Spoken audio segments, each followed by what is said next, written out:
Subscribe करें गुरुजी world और bell icon को प्रेस करें सबसे पहले सिलेक्शन के लिए। जय हिंद साथियों, आप सभी का स्वागत करता हूं आप सभी के अपने चैनल गुरुजी वर्ल्ड में। साथियों, आज इस क्लास में सामान्य ज्ञान के 50 ऐसे क्वेश्चंस देखेंगे जो परीक्षाओं में बार बार आपसे पूछे जाते हैं। तो इन सभी क्वेश्चंस को उम्मीद करता हूं आप सभी लोग तैयार करेंगे और उम्मीद करता हूं कि पूरा इस क्लास को देखेंगे, यानी कि 1 से लेकर 50वें क्वेश्चन तक साथियों वीडियो को अंजाम देंगे। तो पहला प्रश्न आपकी स्क्रीन पर है, आपसे पूछा जा रहा है कि अंतरराष्ट्रीय तिथि रेखा से होकर गुजरती है, बताइए। अंतरराष्ट्रीय तिथि रेखा साथियों किससे होकर गुजरती है? 0 डिग्री ग्रीनविच से, या 180 डिग्री ग्रीनविच, 90 डिग्री या 270 डिग्री है। तो यहां पर आंसर आपका जो जाएगा वो ऑप्शन नंबर बी के साथ जाएगा। तो जिनका भी आंसर यहां पर ऑप्शन नंबर बी है तो बिल्कुल करेक्ट है। उसके बाद देखिए अगले नंबर का प्रश्न कि निम्नलिखित में से कौन सा अवसादी चट्टानों का एक प्रकार है? तो इनमें से साथियों अवसादी चट्टानों का कौन सा प्रकार है बताने की कोशिश करेंगे। तो आपको ध्यान रखना है साथियों, बलुआ पत्थर की जब हम बात करते हैं तो ये अवसादी चट्टानों का प्रकार है। उसके बाद देखिए कि ग्रेनाइट चट्टानें किस प्रकार की चट्टानें होती हैं, बताइए। जो ग्रेनाइट चट्टानें होती हैं ये अवसादी चट्टानें होती हैं, आग्नेय चट्टानें होती हैं, शिस्ट चट्टानें होती हैं, कायांतरी चट्टानें होती हैं।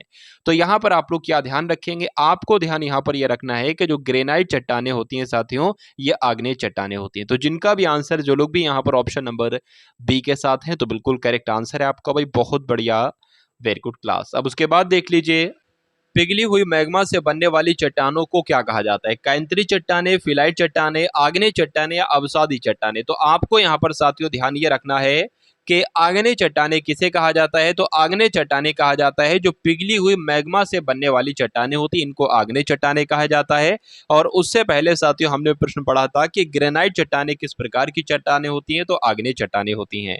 चलिए अब उसके बाद देख लेंगे अगले नंबर का प्रश्न आपकी स्क्रीन पर है, आपसे पूछा जा रहा है साथियों कि निम्नलिखित में से कौन सी सबसे तीव्र भूकंपीय तरंगे हैं? तो इनमें से सबसे तीव्र भूकंपीय तरंगे कौन कौन सी हैं बताने की कोशिश करेंगे। तो आपको जो ध्यान रखना है, प्राथमिक तरंगे साथियों जो होती हैं ये सबसे तीव्र भूकंपीय तरंगे होती हैं। इसलिए आंसर यहाँ पर जिनका भी ऑप्शन नंबर ए है तो बिल्कुल करेक्ट है भाई, बहुत बढ़िया, वेरी गुड क्लास। अब उसके बाद देखिए अगले नंबर का प्रश्न है कि किन भूकंपीय तरंगों में अनुप्रस्थ विस्थापन शामिल होता है? पी तरंगों में, एल तरंगों में, एस तरंगों में या रेले सती तरंगों में, बताइए। चलिए तो यहाँ पर आप लोग ध्यान रखेंगे साथियों इस तरंगों की बात, यहाँ पर अगर इस तरंगों की बात करते हैं तो किन भूकंपीय तरंगों में? तो इस भूकंपीय तरंगों में अनुप्रस्थ विस्थापन शामिल होता है। इसलिए आंसर आपका किस ऑप्शन के साथ जाएगा? ऑप्शन नंबर सी के साथ जाएगा। नेक्स्ट नंबर के क्वेश्चन आप लोग देखिए साथियों कि भूकंप की किन तरंगों में अनुप्रस्थ विस्थापन शामिल है? तो भूकंप की किन तरंगों में अनुप्रस्थ विस्थापन शामिल है? तो अभी हम लोगों ने देखा था इस तरंगे, इसका राइट आंसर हो जाता है। उसके बाद देखिए साथियों अगला प्रश्न है कि किसके अंतर्गत भूकंपों का अध्ययन किया जाता है? तो भूकंप का अध्ययन किसे कहा जाता है ये आपसे पूछा जा रहा है। मोन्टोलॉजी को, सिस्मोलॉजी को, वोल्केनोलॉजी को या टोपोग्राफी को? तो किसे कहा जाता है? आप लोग यहाँ पर ध्यान रखेंगे साथियों, भूकंप के अध्ययन को सिस्मोलॉजी कहा जाता है। क्या कहा जाता है? सिस्मोलॉजी कहा जाता है। तो जिनका भी आंसर यहाँ पर ऑप्शन नंबर बी है तो बिल्कुल करेक्ट है भाई, बहुत बढ़िया, वेरी गुड क्लास। उसके बाद देखिए भूकंप आने का कारण आपसे पूछा जा रहा है क्या होता है? पृथ्वी की सतह की ग्लोबल वार्मिंग, पृथ्वी पर जनसंख्या वृद्धि, भूमिगत परमाणु विस्फोट परीक्षण या पृथ्वी की विवर्तनिक प्लेटों की गति। तो यहाँ पर आंसर आपका किस ऑप्शन के साथ जाएगा साथियों? पृथ्वी की विवर्तनिक प्लेटों की गति की अगर बात करेंगे तो भूकंप आने का कारण यही होता है। ब्लैक रॉक रेगिस्तान ये कहाँ पर स्थित? तो ब्लैक रॉक रेगिस्तान यूनाइटेड स्टेट में, इजिप्ट में, चीन में या दक्षिण अफ्रीका में? तो यहाँ पर आपका राइट आंसर क्या हो जाएगा? यूनाइटेड स्टेट में आपको ध्यान रखना है, ब्लैक रॉक रेगिस्तान है। उसके बाद देखेंगे अगले नंबर का प्रश्न आपकी स्क्रीन पर है कि विश्व का सबसे बड़ा नमक का मरुस्थल कौन सा है? सालार डी यूयोनी, सहारा मरुस्थल, नेगेव मरुस्थल या थार मरुस्थल? तो यहाँ पर साथियों बात चल रही है कि सबसे बड़ा नमक का मरुस्थल कौन सा है? तो सबसे बड़ा नमक का मरुस्थल कौन सा है? सालार डी यूयोनी नमक का मरुस्थल है और विश्व का सबसे बड़ा मरुस्थल है। उसके बाद देखिए साथियों नमक का ही है ये। दक्षिण भारत की सबसे ऊंची चोटी आपसे पूछी जा रही है साथियों, कौन सी है बताइए? दक्षिण भारत की सबसे ऊंची चोटी बताने की कोशिश करेंगे, बताइए। तो दोदा बेट्टा हो जाएगी, मोलायनागिरी हो जाएगी, कल सुबाई हो जाएगी या अनाई मुड़ी शिखर हो जाएगी? तो आंसर यहाँ पर आपका जा रहा है अगर ऑप्शन नंबर डी के साथ तो बिल्कुल करेक्ट हो जाता है, यानी कि दक्षिण भारत की सबसे ऊंची चोटी कौन सी है? तो अनाई मुड़ी शिखर है। ठीक है। उसके बाद देखिए अगले नंबर का प्रश्न कि उत्तर पूर्व की पहाड़ियों को क्या कहा जाता है? उत्तर पूर्व की पहाड़ियों को साथियों उत्तर पूर्व की पहाड़ियों को हिमाद्री कहेंगे, पूर्वांचल कहेंगे, डंस कहेंगे या शिवालिक कहेंगे। तो साथियों उत्तर पूर्व की पहाड़ियों को पूर्वांचल कहा जाता है, इसलिए आंसर आपका किस ऑप्शन के साथ जाएगा, तो ऑप्शन नंबर बी के साथ जाएगा। और जिनका भी आंसर यहाँ पर बी है तो बिल्कुल करेक्ट है भाई, बहुत बढ़िया, वेरी गुड क्लास। भारत का सबसे नया पर्वत कौन सा है बताइए, भारत का सबसे नया पर्वत आपसे यहाँ पर पूछा जा रहा है, बताने की कोशिश करेंगे। अनाईमुड़ी, सतपुड़ा, हिमालय या माउंट आबू, बताइए। तो यहाँ पर आपका आंसर साथियों किसके साथ जाएगा, हिमालय के साथ जाएगा। किसके साथ जाएगा साथियों, हिमालय के साथ जाएगा।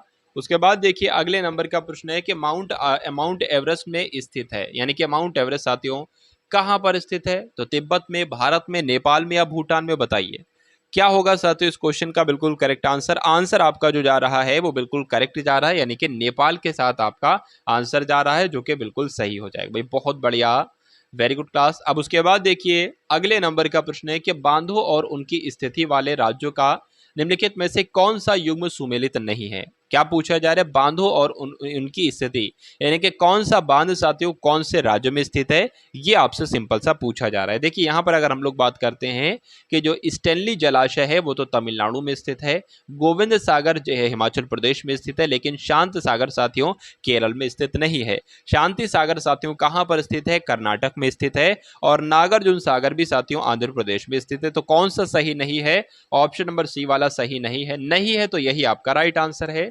उसके बाद देखिए अगले नंबर का प्रश्न है साथियों, मलमपुझा बांध इनमें से किस जगह पर स्थित है, पापनासम में, चंडीगढ़ में, पालक्कड़ में या पुणे में। तो ये कहां पर स्थित है साथियों, पालक्कड़ में स्थित है। आपसे परीक्षा में पूछा जाएगा कि मलमपुझा बांध कहां पर स्थित है, तो पलक्कड़ में स्थित है, आप सभी लोगों को याद रखना है। उसके बाद देखिए साथियों उकाई बांध का निर्माण जो है वो किस नदी पर किया गया है, उकाई बांध का निर्माण साथियों किस नदी पर किया गया है, ये आपसे पूछा जा रहा है। यहाँ पर अगर बात करें इसको कब बनाया गया था, तो 1972 में इसको बनाया गया था। उकाई बांध किस नदी पर साथियों स्थित है, तो आपको ध्यान रखना है साथियों ताप्ती नदी पर स्थित है, इसलिए आंसर आपका किसके साथ जाएगा, ऑप्शन नंबर ए के साथ जाएगा। अगर आपसे ये पूछ लिया जाए कि उकाई बांध जो कि ताप्ती नदी पर स्थित है, यह किस राज्य में स्थित है, तो गुजरात के सूरत जिले में स्थित है, ये भी आपको ध्यान रखना है। चलिए अब उसके बाद देख लीजिए अगले नंबर का प्रश्न आपकी स्क्रीन पर है। आपसे पूछा जा रहा है कि कोसी बाढ़ नियंत्रण और सिंचाई परियोजना जो है वो उत्तर प्रदेश में है, तमिलनाडु में है, पश्चिम बंगाल में है, बिहार में है। तो कहां पर है साथियों, कोसी बाढ़ नियंत्रण और सिंचाई परियोजना की जब हम बात करते हैं तो ये कहां पर स्थित है, तो ये तो बिहार में स्थित है, इसलिए आंसर अगर आपका है ऑप्शन नंबर डी के साथ तो बिल्कुल करेक्ट है। कौन सी मिट्टी नमी धारण करने की क्षमता के लिए जानी जाती है, लेटराइट मिट्टी, शुष्क मिट्टी, कछारी मिट्टी या काली मिट्टी। यहां पर आपका राइट आंसर जो जाएगा साथियों वो काली मिट्टी के साथ जाएगा। तो कौन सी मिट्टी साथियों नमी धारण करने की क्षमता के लिए जानी जाती है, काली मिट्टी जानी जाती है। चलिए उसके बाद देखिए अगले नंबर का प्रश्न आपकी स्क्रीन पर है। आपसे पूछा जा रहा है कि भारत में सर्वाधिक उपलब्ध एवं सर्वाधिक सघन रूप से कृषि के लिए प्रयोग की जाने वाली मिट्टी कौन सी है, बताइए। चलिए तो यहां पर आपका राइट आंसर साथियों क्या जाएगा, क्या पूछा जा रहा है कि भारत में सबसे ज्यादा उपलब्ध और सर्वाधिक सघन रूप से कृषि के लिए प्रयोग की जाने वाली मिट्टी कौन सी है, तो जलोढ़ मिट्टी है। अगर इस प्रकार से पूछा जाए कि भारत में सबसे अधिक क्षेत्रफल पर जो मिट्टी पाई जाती है वो कौन सी है, तो वो भी जलोढ़ मिट्टी है, इसलिए आंसर यहां पर जिनका भी ऑप्शन नंबर बी तो बिल्कुल करेक्ट है। किस प्रकार की मिट्टी में कपास का उत्पादन सबसे अच्छा होता है, अब आपसे पूछा जा रहा है। चलिए तो यहां पर अगर बात करते हैं साथियों आंसर आपका जो जा रहा है वो ऑप्शन नंबर ए के साथ जा रहा है, जो कि बिल्कुल करेक्ट हो जाएगा। अगर बात करें काली मिट्टी को, तो काली मिट्टी को साथियों स्थानीय रूप से रेगुर मिट्टी भी कहा जाता है। ठीक है, आपसे पूछा जाएगा कि रेगुर मिट्टी किसे कहा जाता है, तो काली मिट्टी को कहा जाता है। और काली मिट्टी किसके उत्पादन के लिए सबसे अच्छी मानी जाती है, तो कपास के उत्पादन के लिए सबसे अच्छी मानी जाती है। बहुत बढ़िया, वेरी गुड क्लास। अब उसके बाद देखिए अगला प्रश्न है कि लैटराइट मिट्टी की बात करें तो लैटराइट मिट्टी किन किन वाले क्षेत्रों में विकसित होती है, उच्च तापमान भारी वर्षा वाले क्षेत्रों में विकसित होती है, या उच्च तापमान एवं निम्न वर्षा, या निम्न तापमान एवं भारी वर्षा, या निम्न तापमान एवं मध्यम वर्षा। तो इस प्रश्न का उत्तर आप लोग ध्यान रखें क्योंकि परीक्षा में आपसे पूछा जा सकता है। आपको ध्यान रखना है लैटराइट मिट्टी साथियों उच्च तापमान और भारी वर्षा वाले क्षेत्रों में विकसित होती है, या वहां पर ज्यादातर पाई जाती है। उसके बाद देखिए केसर का एक उत्पाद है, बताइए। चलिए यानी कि केसर का उत्पादन साथियों कहां पर किया जाता है बताने की कोशिश करेंगे। आप सभी लोग इस क्वेश्चन का राइट आंसर आपका क्या हो सकता है, बताइए। चलिए यहाँ पर अगर साथियों बात करते हैं, केसर की खेती जो की जाती है साथियों जम्मू कश्मीर में की जाती है। जम्मू कश्मीर में किश्तवाड़ जगह है, वहां पर की जाती है, ये आपको ध्यान रखें। तो कुल मिला के यहाँ पर आप लोग ध्यान रखेंगे कि केसर का उत्पादन जम्मू कश्मीर में किया जाता है, जिनका भी आंसर यहाँ पर ऑप्शन नंबर सी है, तो बिल्कुल करेक्ट है। अब उसके बाद देखिए कि इनमें से कौन सी रोपण फसल नहीं है, इनमें से कौन सी साथियों रोपण फसल नहीं है, बताने की कोशिश करेंगे, बताइए। चलिए, तो अगर बात करें साथियों, यहाँ पर जो बाजरा है साथियों, ये रोपण फसल नहीं है, ये आपको ध्यान रखना है। बाजरा साथियों रोपण फसल नहीं। अच्छा, रोपण फसल क्या होती है? तो ऐसी फसलें जिसे एक बार बोने के बाद काफी समय तक उपज प्राप्त किया जा सके, तो उसे रोपण फसल कहते हैं। जैसे कि काजू हो जाएगा, चाय हो जाएगा, कॉफी हो जाएगा, पिस्ता हो जाएगा, ये सारे के सारी साथियों रोपण फसल के अंतर्गत आती है। उसके बाद देखिए, कौन सा भारतीय राज्य सोयाबीन का सबसे बड़ा उत्पादक राज्य है, बताइए। सोयाबीन का सबसे ज्यादा उत्पादन साथियों कौन सा राज्य करता है, ये आपसे पूछा जा रहा है। तो सबसे ज्यादा राज्य जो उत्पादन करता है सोयाबीन का, वो है मध्य प्रदेश। तो मध्य प्रदेश के बाद साथियों महाराष्ट्र दूसरे नंबर पर आ जाएगा और राजस्थान तीसरे नंबर पर आ जाएगा, ये आपको ध्यान रखना है। उसके बाद देखिए, अगले नंबर का प्रश्न आपकी स्क्रीन पर है। आपसे पूछा जा रहा है कि बड़े पैमाने पर केसर का उत्पादन कहां पर किया जाता है। तो लौट घुमाकर साथियों दूसरी तरीके से क्वेश्चन आपसे पूछ लिया गया है कि बड़े पैमाने पर, भाई कहां से बड़े पैमाने पर केसर का उत्पादन कहां पर किया जाता है? तो जम्मू कश्मीर में किया जाता है। इसलिए आंसर अगर आपका ऑप्शन नंबर सी है, तो बिल्कुल करेक्ट है भाई, बहुत बढ़िया, वेरी गुड क्लास। अब उसके बाद देखिए कि भारत का पहला परमाणु स्टेशन कब स्थापित किया गया था? 1966 में, 1969 में, 1968 में या 1967 में? तो यहां पर साथियों आपको क्या ध्यान रखना है? 1969 आपको यहां पर ध्यान रखना है। यानी कि भारत का पहला परमाणु स्टेशन कब स्थापित किया गया था? तो 1969 में स्थापित किया गया था। उसके बाद देखिए, अगले नंबर का प्रश्न है, आपसे पूछा जा रहा है कि निम्नलिखित में से कौन सा विकल्प भारत का सबसे बड़ा परमाणु ऊर्जा संयंत्र है? भारत का सबसे बड़ा परमाणु ऊर्जा संयंत्र आपसे पूछा जा रहा है, तो बताने की कोशिश करेंगे। तो नाम आपको यहां पर ध्यान रखना है, तारापुर परमाणु पावर स्टेशन का नाम आपको ध्यान रखना है साथियों। अगर तारापुर परमाणु संयंत्र की बात करते हैं, तो 1400 मेगावाट क्षमता के साथ साथियों भारत का सबसे बड़ा परमाणु ऊर्जा संयंत्र है। अच्छा, पूछा जाए ये तारापुर परमाणु संयंत्र ये कहां पर स्थित है? तो महाराष्ट्र में स्थित है, ये भी आपको ध्यान रखना है। उसके बाद देखिए, अगले नंबर का प्रश्न आपकी स्क्रीन पर आपसे पूछा जा रहा है कि समुद्र के नीचे से गुजरने वाली भारत की पहली सुरंग वर्ष 2023 तक साथियों कहां पर बनाई जाएगी? यानी कि वर्ष 2023 के अंत तक कहां पर बनाई जाएगी? तो मुंबई में बनाई जाएगी, ये बात आपको ध्यान रखना है। इसलिए आंसर आपका ऑप्शन नंबर ए हो जाता है। उसके बाद देखिए, अगला प्रश्न कि कोलकाता मेट्रो रेल की वाणिज्यिक सेवाओं का शुभारंभ कब किया गया था? 1984 में, 1980 में, 2004 में, 1992 में? तो कब किया गया था साथियों? 1994 में कोलकाता मेट्रो रेल की वाणिज्यिक सेवाओं का शुभारंभ किया गया था, आप सभी लोगों को याद रखना है। उसके बाद देखिए कि भारतीय रेलवे बोर्ड अधिनियम किस वर्ष पास हुआ था? आपसे पूछा जा रहा है, बताइए। भारतीय रेलवे बोर्ड की यहां पर साथियों बात आई है, तो कब पास हुआ था बताने की कोशिश करेंगे। तो 1905 में साथियों आपको ध्यान रखना है, यह अधिनियम किस वर्ष पास हुआ था? तो 1905 में पास हुआ था। इसलिए जिन लोगों का भी आंसर यहां पर है ऑप्शन नंबर ए के साथ, तो बिल्कुल करेक्ट आंसर आपका हो जाता है। बहुत बढ़िया, वेरी गुड क्लास। चलिए, उसके बाद देखिए, अगले नंबर का प्रश्न है कि किस नदी के विस्तार क्षेत्र को राष्ट्रीय जलमार्ग 2 कहा जाता है? तो ऐसा कौन सा साथियों नदी है जिसके विस्तार क्षेत्र को राष्ट्रीय जलमार्ग 2 कहा जाता है? तो राष्ट्रीय जलमार्ग 2 साथियों किसको कहा जाता है? ब्रह्मपुत्र। आप लोग यहां पर ध्यान रखेंगे, ये आपका राइट आंसर हो जाएगा ऑप्शन नंबर डी के साथ। यानी कि ब्रह्मपुत्र की विस्तार क्षेत्र को साथियों राष्ट्रीय जलमार्ग 2 कहा जाता है। उसके बाद देखिए, भारत का राष्ट्रीय जलमार्ग 3 किस राज्य में स्थित है, बताइए। तो यहां पर आपका राइट आंसर क्या हो सकता है? केरल आपके इस प्रश्न का बिल्कुल सही जवाब हो जाता है। उसके बाद देखिए, भारत में इनमें से किस बंदरगाह का नाम बदलकर दीनदयाल बंदरगाह रखा गया था, बताइए।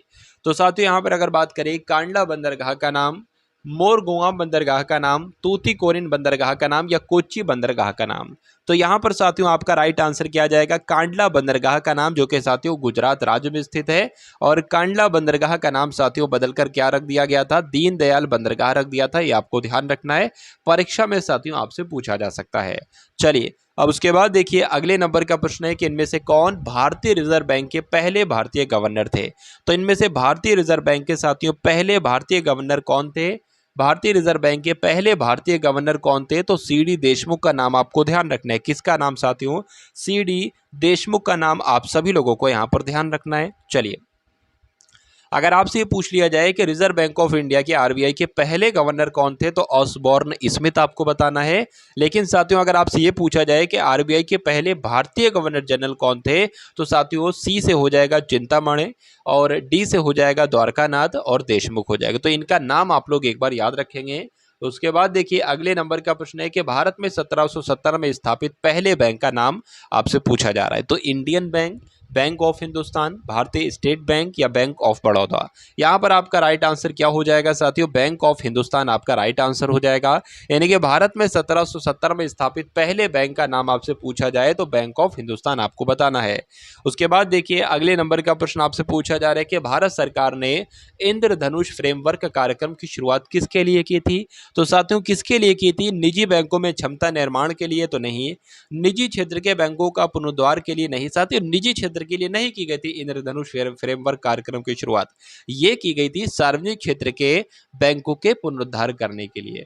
तो इंद्रधनुष फ्रेमवर्क कार्यक्रम की शुरुआत जो की गई थी वो सार्वजनिक क्षेत्र के बैंकों का पुनरुद्धार करने के लिए की गई थी, आपको ध्यान रखना है। इसलिए आंसर आपका अगर जा रहा है ऑप्शन नंबर डी तो बिल्कुल करेक्ट है। बहुत बढ़िया, वेरी गुड क्लास। अब उसके बाद देखिए कि भारतीय मुद्रा नोटों के छपाई के लिए उपयोग की जाने वाली सामग्री है पौधों की लुगदी, कपास एवं कपास के लत्ते, पुनर्चक्रित कागज या पुनर्चक्रित कागज एवं सूत का मिश्रण। तो यहाँ पर आपका राइट आंसर क्या जाएगा? कपास एवं कपास के लत्ते इस प्रश्न का बिल्कुल सही जवाब हो जाएगा। और जो लोग भी ये ऑप्शन नंबर बी जवाब कर रहे हैं तो बिल्कुल करेक्ट आंसर है आपका। उसके बाद देखिए कि निम्नलिखित में से कौन सा विकल्प वित्तीय समावेशन यानी कि फाइनेंशियल इंक्लूजन का विवरण हो सकता है? बताइए साथियों, क्या यहाँ पर राइट आंसर हो जाएगा? तो वित्तीय लेन देन के लिए मोबाइल फोन का उपयोग नहीं, अपने ग्राहक को जाने मानदंडों का कार्यान्वयन नहीं, निःशुल्क पैसे ट्रांसफर करने की सुविधा नहीं, निर्धन को सस्ते मूल्य पर वित्तीय सेवाओं का वितरण करना साथियों क्या कह सकते हैं? तो वित्तीय समावेशन कह सकते हैं। इसलिए आंसर आपका जो जाएगा वो ऑप्शन नंबर डी के साथ जाएगा। उसके बाद देखिए कि बैंकिंग सेवाओं में कमी से संबंधित ग्राहकों की शिकायतों के समाधान के लिए भारतीय रिजर्व बैंक के द्वारा नियुक्त अधिकारी को क्या कहा जाता है?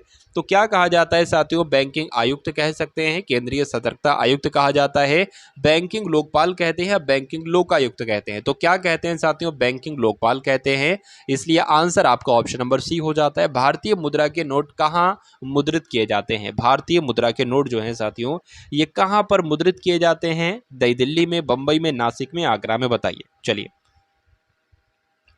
देखिए अगर बात करें साथियों यहाँ पर भारतीय मुद्रा नोट कहाँ पर मुद्रित किए जाते हैं तो नासिक नाम सबसे पहले आएगा। इसलिए आंसर आपका अगर जा रहा है ऑप्शन नंबर सी के साथ तो बिल्कुल करेक्ट है। हैदराबाद में भी साथियों भारतीय नोट प्रेस स्थित है और देवास में भी स्थित है। उसके बाद देखिए अगले नंबर का प्रश्न के निम्नलिखित शहरों में से किसकी जनसंख्या सबसे अधिक है? बताइए किसकी जनसंख्या साथियों सबसे अधिक है? आपसे ये पूछा जा रहा है कि मुंबई की, सूरत की, मेरठ की और भुवनेश्वर की। तो इतने ये चार ऑप्शन आपको दिए गए हैं, इनमें से आपको साथियों बताना है। तो आंसर आपका जो जाएगा वो मुंबई के साथ जाएगा, यानी कि आंसर ऑप्शन नंबर ए के साथ। उसके बाद देखिए साथियों अगले नंबर का प्रश्न है कि 2011 की जनगणना के अनुसार भारत में गरीबी रेखा यानी कि बीपीएल के नीचे का प्रतिशत क्या था? तो साथियों गरीबी की रेखा के नीचे कितने प्रतिशत लोग थे साथियों? 22%, 42%, 32% या 35%। तो 22% लोग थे, ये आपको ध्यान रखना है। इसलिए आंसर आपका जो जाएगा वो ऑप्शन नंबर ए के साथ जाएगा और जिनका ए है आंसर तो बिल्कुल करेक्ट है। चलिए उसके बाद देखिए कि भारत की जनगणना 2011 के अनुसार जनसंख्या घनत्व कितना था? तो साथियों जनसंख्या घनत्व कितना था ये आपसे पूछा जा रहा है, तो बताने की कोशिश करेंगे। देखिए जनगणना की अगर बात करते हैं तो ये 15वीं जनगणना थी जो 2011 में जनगणना हुई थी।